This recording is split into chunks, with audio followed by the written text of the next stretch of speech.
नमस्कार दोस्तों, मैं हूं संपत लोहार एक और नए वीडियो के साथ नई जानकारी के साथ। मित्रों, हमारे यहाँ चैत्र माह के 10वीं तिथि को दशा माता का व्रत किया जाता है। कृष्ण पक्ष की 10वीं तिथि को दशा माता का व्रत किया जाता है और ऐसा माना जाता है कि दशा माता का व्रत करने से घर में दरिद्रता दूर होती है, सुख समृद्धि आती है, अखंड सौभाग्य की प्राप्ति होती है और घर में खुशहाली ही खुशहाली आती है।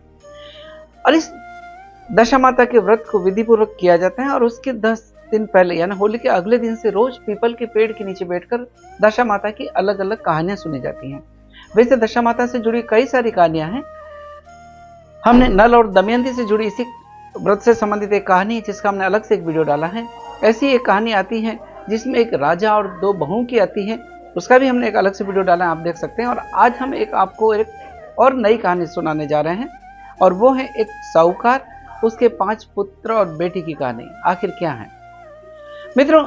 एक नगर में एक साहूकार रहता था। उसके 5 पुत्र थे और एक बेटी थी। 5 पुत्र थे, 5 पुत्रों का विवाह हो चुका था और बेटी का भी विवाह हो चुका था, लेकिन वो उसका गोना नहीं हुआ था, इसलिए वो अपने पियर में ही रहती थी। कुछ दिनों बाद इस तरह से उस साहूकार के घर में साहूकार, उसकी पत्नी, 5 पुत्र, बहुएं और बेटी रहा करते थे। कुछ समय बाद दशा माता का व्रत का दिन आता है तो बहुएं दशा माता का डोरा लेती हैं और अपनी सास से पूछती हैं, अपनी ननद के लिए भी पूछती हैं, यानी जिस बेटी का विवाह हो गया था लेकिन उसका भी गोना नहीं हुआ था, तो अपनी सास को पूछती क्या इसके लिए भी डोरा लिए? तब सास कहती तुम उसके लिए भी दशा माता का डोरा ले लो। लेकिन बहुएं कहती कि अगर उसका पति उसको पहले ही लेने आ गया या वो ससुराल चली गई तो फिर क्या होगा? तब सास कहती है कि उसको पूजा का सामान मैं उसके साथ भेज दूंगी और उसको ससुराल भेज दूंगी। इस तरह से वो बहुएं अपने लिए और अपनी ननद के लिए दशा माता का डोरा लेती हैं। लेकिन जैसा सोचा था वैसा ही हुआ, यानी कि दशा माता की पूजा के पहले ही उसका पति उसको लेने आ जाता है, उस साहूकार की बेटी को लेने आ जाता है और इस तरह से उस साहूकार की पत्नी अपनी बेटी को अपने दामाद के साथ में विदा करती हैं, लेकिन दशा माता की पूजा के सारे सामान उसके साथ में भेजती हैं। जब वो अपने ससुराल पहुंचती है बेटी, तो आंगन में एक आसन बिछाया जाता है, उसको बिठाया जाता है और सभी स्त्रियां, जैसे स्वाभाविक स्वभाव होता है, सभी स्त्रियां उस बहू को देखने के लिए आती हैं, नई बहू को देखने के लिए आती हैं। सब देखने आती हैं और देखते हैं कि उसका खूब सारा उसने आभूषण पहन रखा है, अच्छे अच्छे वस्त्र पहन रखे हैं और बहुत सूरत और खूबसूरत लग रही थी। लेकिन जब उसको देखती हैं और देखती हैं कि उसके गले में कोई एक डोरा पड़ा है, तब स्त्रियां आपस में बातें करने लगती हैं और ये कहने लगती है कि शायद इसकी माँ कोई टोना टोटका जानती है, इसलिए देखो इसके गले में डोरा बांध रखा है। सभी लोग ऐसे ही बातें करने लगी। उस जो साहूकार की बेटी थी उसकी सास भी, देरानी भी, जेठानी भी, सभी लोग उसके डोरे के बारे में ही बात करने लगी और दिन भर उसको उलाहने देते रहे। इस तरह से दिन भर के उलाहने सुन करके वो बड़ी दुखी होती हैं और एक आवेश में आकर के उस दशा माता के डोरे को वो तोड़ देती हैं और अग्नि में डालकर उसको जला देती हैं। और जैसे ही वो डोरा, दशा माता का डोरा, वो अग्नि में डालती हैं, जला देती हैं और उसके घर में आग लग जाती है। सभी लोग भागने लगते हैं, अपने आप को बचाने के लिए भागने लगते हैं। सब कुछ जलकर खाक हो जाता है। उसके जेठ जो थे वो भी सब भागने लगते हैं, सब लोग भागने लगते हैं। तब वो उसकी बच्ची यानी साहूकार की बेटी और जो उसका दामाद था वो बच जाते हैं। वो दोनों ये सोचते हैं कि अब यहाँ रहें कहाँ, चलो हम कहीं बाहर चलकर कोई काम धंधा करें। इस तरह से वो साहूकार की बेटी अपने पति के साथ में उस ससुराल के घर को छोड़कर चल पड़ती है किसी काम की तलाश में। और वो चलते चलते वहां पहुंचती जहां पर उसका पियर था और उसी पियर वाले गांव में वो पहुंच जाती है अपने पति के साथ में। और वो दोनों विचार करने लगते हैं कि हम घर का गुजारा कैसे चलाएं, कैसे हम अपनी जिंदगी का निर्वाह करें। तो वो बेटी, साहूकार की बेटी, अपने पति को कहती है कि तुम कोई काम ढूंढो और यह बड़भूजा है उसके यहाँ भाड़ जोकने का काम करो और मैं भी कोई काम तलाश करती हूँ।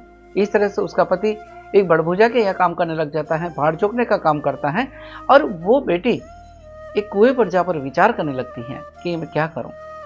जब वो ऐसे ही बैठकर विचार करी होती है, उसी समय उस कुएं पर पानी भरने के लिए उसकी भाभियां आती हैं और उस को बैठे हुए देखकर देखती हैं कि ये कोई लड़की है, खूबसूरत सी लड़की है, पहचान नहीं पाई उसको, लेकिन देखती हैं कि वो किसी सोच में है। तब पूछती, तुम यहाँ क्यों बैठी हो? तब वो लड़की कहती कि मैं कोई काम की तलाश में हूँ। तब वो उसकी जो भाभियाँ थी, उन्होंने उसको पहचाना नहीं था कि वो ननंद है उसकी, क्योंकि उनको मालूम था वो तो ससुराल विदा होकर चली गई। तब उसकी भाभियाँ कहती हैं, तुम हमारे घर चलो, हमारी ननंद अपने ससुराल चली गई है, इसलिए तुम हमारे बच्चों को रखना, उनकी देखभाल करना। इस तरह से वो साहूकार की बेटी अपने ही घर में आ जाती हैं एक नौकरानी के रूप में। कोई उसको सोच भी नहीं सकते थे कि वो इस तरह से वहां आ जाएगी, और इस तरह से उस घर में रहने लगी, वहीं खाना पीना वहीं रहने लगी। और जब एक दिन की बात है कि दशा माता का दिन आता है, दशा माता की पूजा हो रही होती है, तब उसकी भाभियां दशा माता का डोरा लेती हैं। तब अपनी सास को पूछती हैं और कहती हैं कि इसके लिए भी हम कोई डोरा ले लें। तब सास कहती है कि ठीक है, ये तो यहीं रहती है, ये भी यहाँ पूजा कर लेगी, इसके लिए भी दशा माता का डोरा ले लो।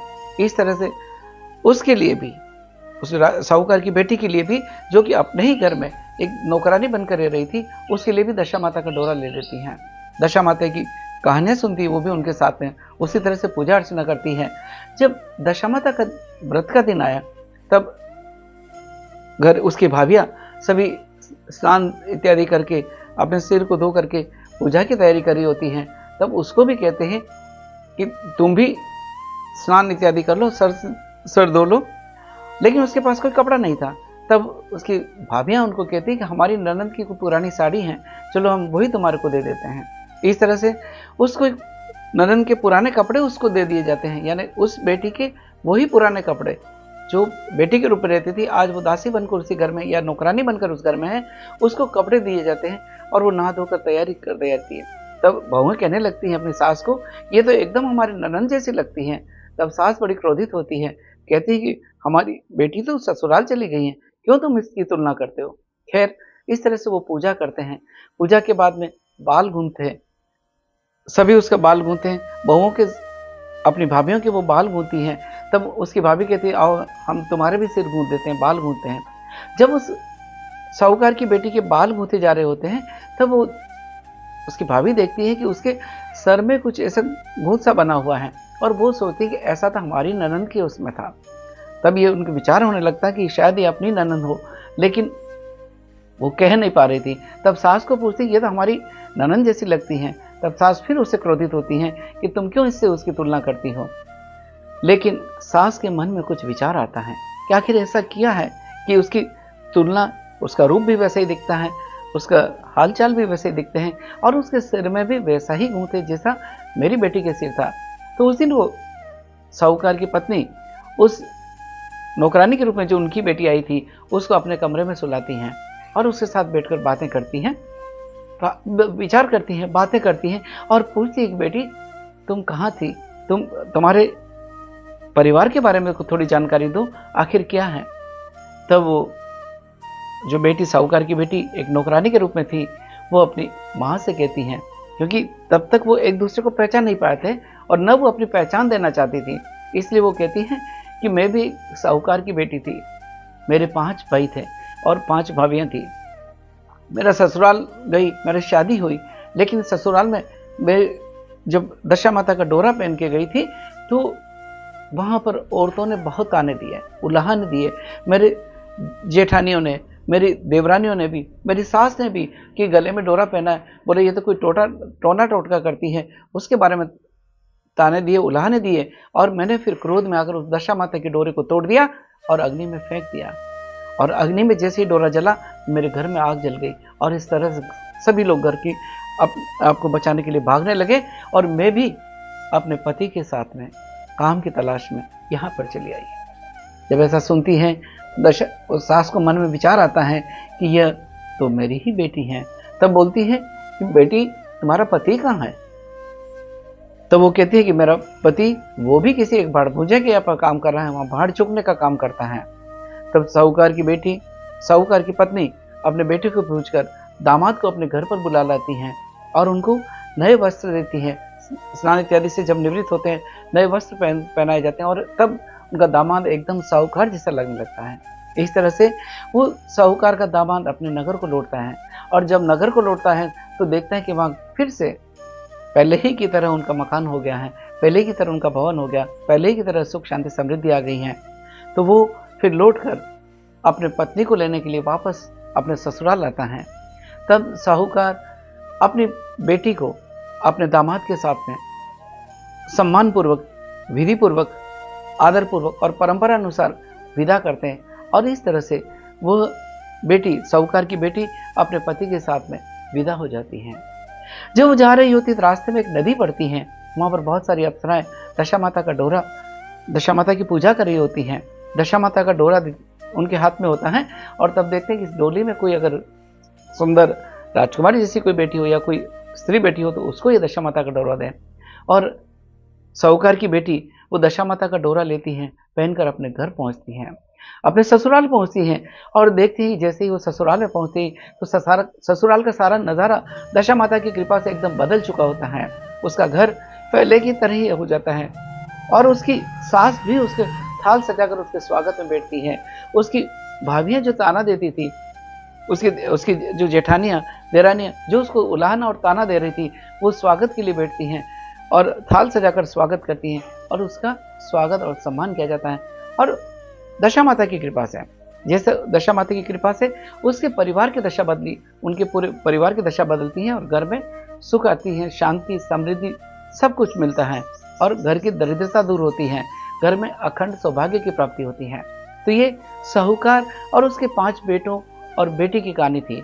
जिस तरह से दशा माता ने उस साहूकार की बेटी की दशा परिवर्तित कर दी, जिस तरह से दशा माता की कृपा से उनके घर में फिर से सौभाग्य की प्राप्ति हुई, सुख शांति आई, जिस तरह से समृद्धि आई, धन धान्य की प्राप्ति हुई, घर की दरिद्रता दूर हुई, वैसे ही दशा माता की कृपा सब पर बनी रहे और सबके घर में खुशहाली आए। तो ये थी दशा माता से जुड़ी एक और कहानी जो हमने आपके बीच में साझा करने का प्रयास किया। दोस्तों, ये कहानी अगर आपको अच्छी लगी है तो इस वीडियो को लाइक करें, शेयर करें, कमेंट करें। आइए हम अपनी परंपराओं से जुड़ें, हम अपनी मान्यताओं से जुड़ें, हम अपनी आस्था को सुदृढ़ करें और ईश्वर के प्रति निष्ठ होते हुए अपने जीवन को निर्वाह करने की कोशिश करें। इसी के साथ आपके दोस्त संपत लौर को इजाजत दीजिए। जय हिंद, जय भारत, जय दशा माता।